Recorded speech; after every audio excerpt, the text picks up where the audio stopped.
di pembelajaran asinkron kali ini. Kali ini kita akan membahas salah satu nilai yang ada dalam ASN berakhlak, yakni nilai adaptif. Saya Protus Yasin Salang dari Politeknik Pertanian Negeri Kupang. Saya ingin memulai dengan sebuah pernyataan dari Charles Darwin. Ia mengatakan bahwa it is not the strongest of the species that survive, not the most intelligent, but the one most responsive to change.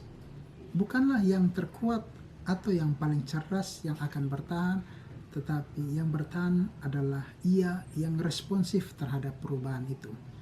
Yang pertama, kita akan melihat bahwa adaptif adalah kunci menghadapi sebuah perubahan.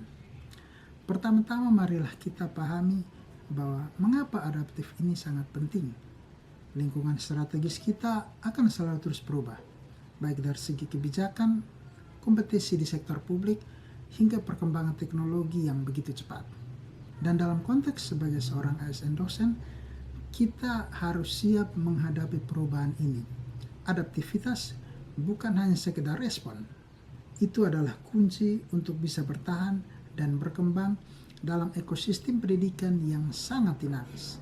Ketika kita beradaptasi, kita bisa lebih efektif dalam mengajar, berinovasi, dan memenuhi kebutuhan mahasiswa serta masyarakat.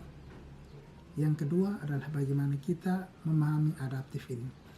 Adaptif selalu berawal dari konsep dan menuju kepada budaya. Dan adaptif berarti memiliki kemampuan untuk menyesuaikan diri dengan situasi yang baru dengan cepat.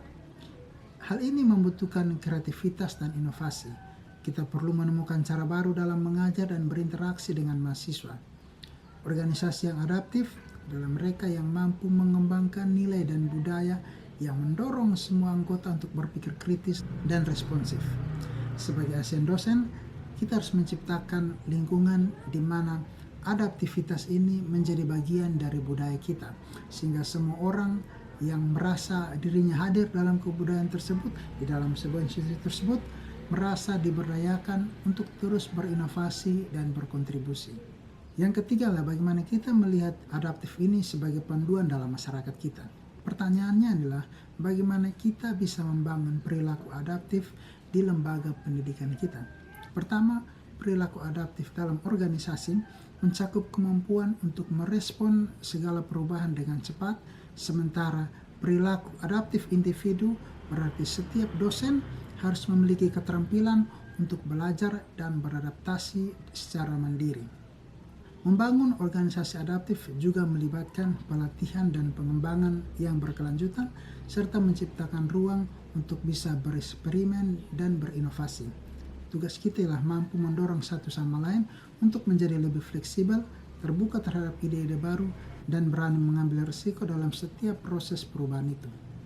Selanjutnya kita akan melihat bagaimana adaptif ini dalam sebuah studi kasus. Dalam materi yang dipaparkan adalah bagaimana kita melihat dua contoh kasus, yakni Nokia dan BlackBerry. Kedua kasus ini merupakan kasus yang menarik. BlackBerry dan Nokia, dua perusahaan ini adalah dulunya merupakan pimpinan di dunia ponsel. Tetapi mereka tidak mampu berkembang karena mereka gagal beradaptasi dengan perubahan teknologi dan kebutuhan konsumen. Dan ini adalah pelajaran berharga bagi kita. Kita harus selalu siap untuk bisa beradaptasi, belajar dengan pengalaman, dan menghindari stagnansi. Jangan biarkan kita menjadi Nokia dan BlackBerry dalam sistem pendidikan kita sendiri. Maka dengan beradaptasi, kita bisa memanfaatkan teknologi dan inovasi ini untuk memberikan pendidikan yang lebih baik dan lebih relevan sesuai dengan perkembangan zamannya. Dan pada akhir presentasi ini saya ingin mengatakan bahwa adaptif adalah kunci kesuksesan dalam pendidikan. Terima kasih telah bergabung dalam sesi pembelajaran asinkron ini. Mari kita tumbuhkan nilai-nilai adaptif dalam kehidupan kita sebagai seorang ASN dan sebagai seorang dosen.